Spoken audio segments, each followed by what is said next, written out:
Mark chapter 2. A few days later, when Jesus again entered Capernaum, the people heard that he had come home. So many gathered that there was no room left, not even outside the door, and he preached the word to them. Some men came, bringing to him a paralytic, carried by 4 of them. Since they could not get him to Jesus because of the crowd, they made an opening in the roof above Jesus, and after digging through it, lowered the mat the paralyzed man was lying on. When Jesus saw their faith, he said to the paralytic, "Son, your sins are forgiven." Now some teachers of the law were sitting there, thinking to themselves, "Why does this fellow talk like that? He's blaspheming. Who can forgive sins but God alone?"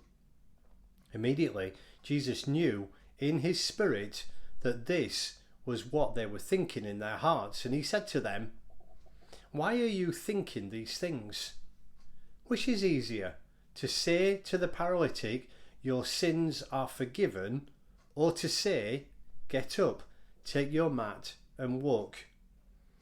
But that you may know that the Son of Man has authority on earth to forgive sins."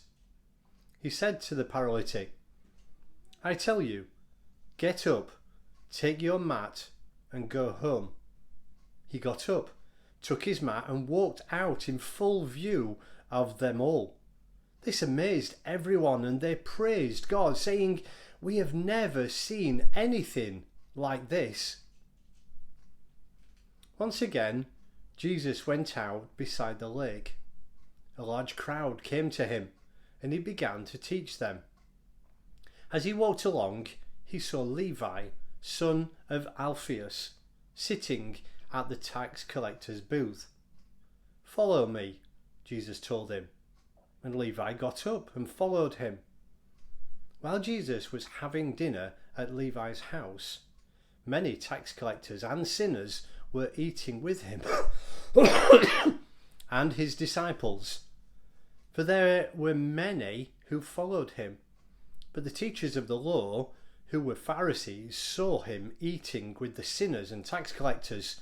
They asked his disciples, "Why does he eat with tax collectors and sinners?" On hearing this, Jesus said to them, "It is not the healthy who need a doctor, but the sick. I have not come to call the righteous, but sinners."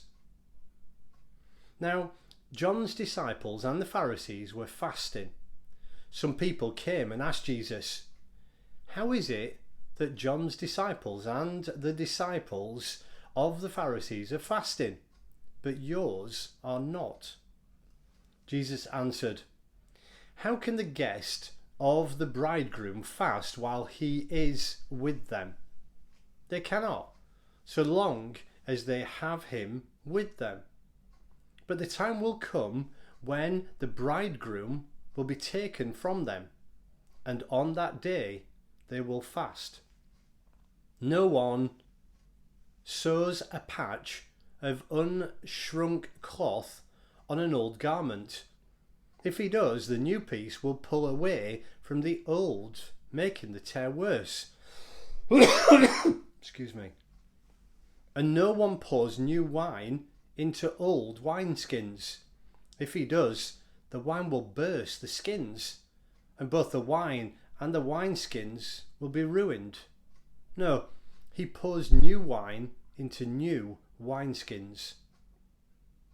One Sabbath, Jesus was going through the grain fields, and his disciples walked along. They began to pick some heads of grain. The Pharisees said to him, "Look, why are they doing what is unlawful on the Sabbath?"